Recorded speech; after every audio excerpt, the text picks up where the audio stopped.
Hello and welcome back to Loyalty Unlocked. I'm your host, marketer by day, podcast host by night, but don't be fooled, I'm also AI, as is this whole podcast and all voices.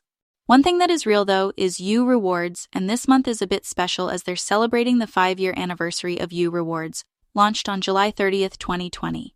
5 years of groceries, Slurpees, egg tarts, face masks, points, and more. But behind that success was a very deliberate approach to design. And today we're diving deep into that story.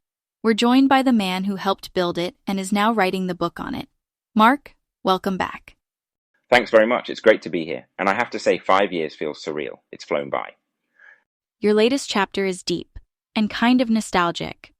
Talking about the problem of the problem, you take us all the way back to 1991, working on the IBM System 36. What's the story there? Well, I wanted to show that the concept of constraint isn't new.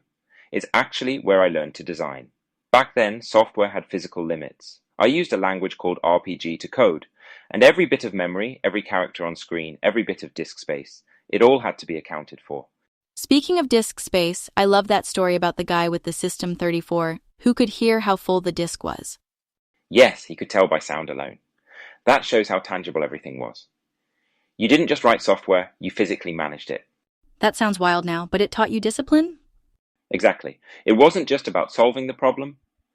It was about solving how to solve the problem.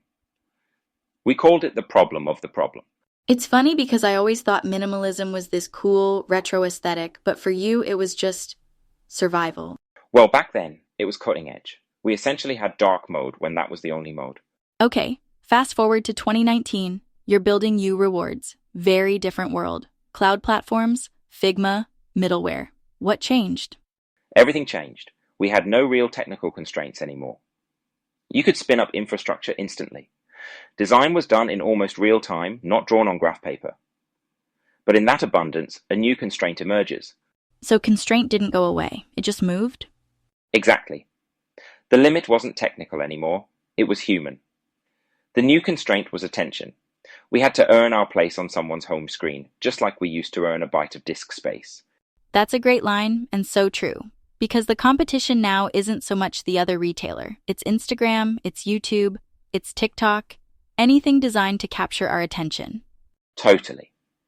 The app had to be simple, intuitive, and engaging from the first tap. That's where the real battle was, a fight for relevance and attention. So when you were building U, did you already know the app was going to be the thing? Yeah, absolutely. So, building on what we talked about before, with U Rewards, the app wasn't just a channel, it was the program. No plastic cards, no paper statements, no transactional website.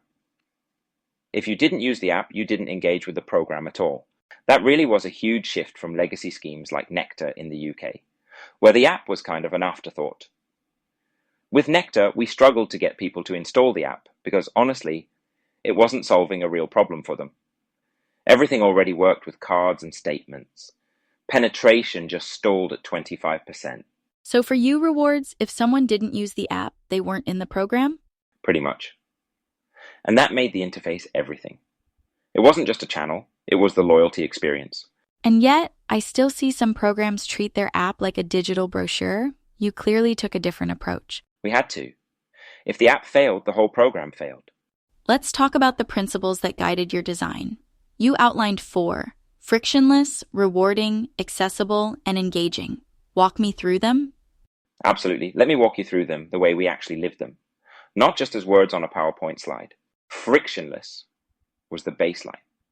We wanted every action, whether you were earning, spending, or just checking your points, to feel effortless, almost invisible. No unnecessary steps, no waiting around. Then there was rewarding. If you earned points or got a deal, we wanted it to feel obvious and satisfying, not something hidden away in the fine print or tucked into some obscure menu. Accessibility mattered too. We knew the program had to feel open and welcoming. Every brand should be easy to find, and nothing about the experience should feel like a maze. And finally, engaging. This was about sparking a little joy each time you used the app. It wasn't meant to be a chore or just another admin task. It had to be genuinely fun to use, something you'd look forward to. Those 4 principles weren't just theory, they were what shaped every feature and decision we made. And these weren't just stuck on a wall, they shaped actual decisions. Yes, every feature, every screen got measured against these principles. They weren't decoration, and they were constraints in the best sense. I also loved how you guys took inspiration from Instagram for the offer feed. That vertical, image-led scroll is so familiar, it just invites you to keep browsing. It's not just a list of deals, it's actually fun to use. That was the plan. We wanted it to feel fresh every time you opened it. Offers would peek from below the fold, new ones would pop up daily, and the whole thing was visually rich. We even ranked brand banners at the top based on personal relevance, so your favorite brands were always just a tap away. No clunky filters, no breaking the scroll, just smooth dynamic interaction. And that's where the coalition tension comes in, right? Because you've got all these brands sharing the same space and you have to make sure no one dominates. That's where your fifth principle, mutuality, comes in. Yeah, mutuality was the one we didn't talk about too much, but it was crucial. In a coalition, the app is shared real estate. If one brand tries to pull users away, like letting them earn or redeem in their own app, it weakens the whole ecosystem. So we kept everything inside you. Wait, so no partner-branded QR codes or anything like that? Exactly. No QR codes in a partner's app, no redemption outside our app. Even the sign-up process, everyone had to play by the U rules and use our branded templates. That must have ruffled some feathers. It did, but we did it to protect the ecosystem. If one big brand pulled users into their own app, they'd soak up the attention. That reduces visibility for everyone else. And that's especially tough on smaller partners, right? Exactly. The law of double jeopardy shows that smaller brands already get hit with lower frequency. The U app helped rebalance that, as long as we kept it unified. That's so interesting, because it's not just about design, it's about strategy. You're balancing all these competing needs, but the principles keep you grounded. Okay, so you've got your principles, now let's get into the real nerdy bit. User testing. This was a multi-phase process, wasn't it? Yes, and we started before we even touched our own app. First, we wanted to understand how people understood loyalty and the terms associated with it. How did people feel functionality would intuitively fit together? How do you do that then? That sounds like you need to get into their head a little. We kind of did.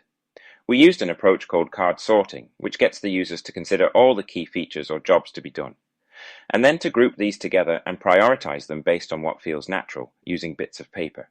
So it's like mapping their mental model? In a sense, yes. It also lets you understand the underlying context people may associate with a given label. For example, the label My Offers felt intuitive to us as a place to just show offers. But users assumed it meant personalized offers. If they saw generic deals under that label, they felt misled. That's a small language choice with a big impact on trust. That's gold. And so overlooked. So did you start testing your app next then? No, we were still focused on understanding what to build. So the next phase was testing the competition. We gave users tasks like check your balance or redeem a reward, and then watch them use other loyalty apps. And what did you learn? Users hated friction, too many steps going out to a browser, confusing labels. But they loved clarity, quick access to offers and QR codes, and they really valued visual design, more images, fewer words. Then came your own wireframes? Right.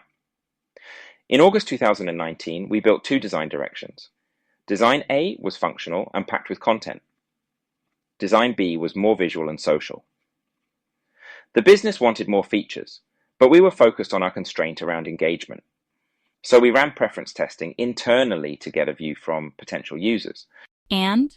Design B, the visual one, won. Users said it felt more social and emotional, even though the underlying content was identical, and we had no actual social features in it. Because you were tapping into the language of social apps? Yes, same features, different feel. That's so cool. Sometimes less really is more. Let's fast forward, it's early 2020, COVID hits, and now you're trying to do user testing during lockdown? Yep. Launching a loyalty program during COVID certainly made things a little interesting. This was the early days, and people were rightly nervous mixing with strangers, so we pivoted to remote testing. We recruited via Facebook, then ran screen sharing video calls, where users completed jobs in both the U app and the Money Back app. Head to head? Yes, head to head, We'd previously benchmarked money back in our earlier testing, and this was essentially our main competition in the market, so it was important that we compared well. Okay, spill the beans. Well, thankfully it did test well. People found our app twice as appealing and twice as informative as the competition. When it came to the way we designed offers, we scored 4 times higher. Wow, 4 times? That's impressive. Yeah, and get this, 70% of users described their experience of using our app with words like playful, delighted, and creative. That's a massive emotional win. It was. Even our QR code page and a functional tool was described as more exciting. But then you did something a bit rebellious. You added friction back in?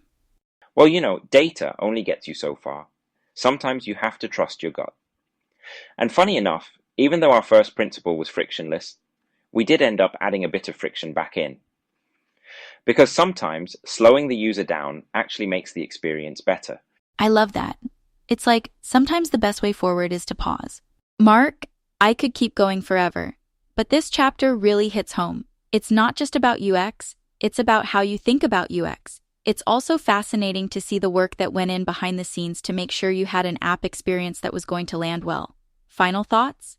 Just this. Constraint isn't the enemy. It's the path.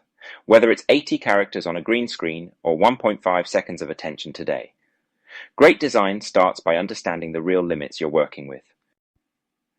With U Rewards, we leveraged those constraints to focus our design and development, and it paid off. When we launched 5 years ago, we landed 2 million members in that first month, and it's been growing ever since. Wow, that's a testament to focusing on the problem of the problem. And happy birthday again to U Rewards. Thank you for unlocking so many lessons with us today.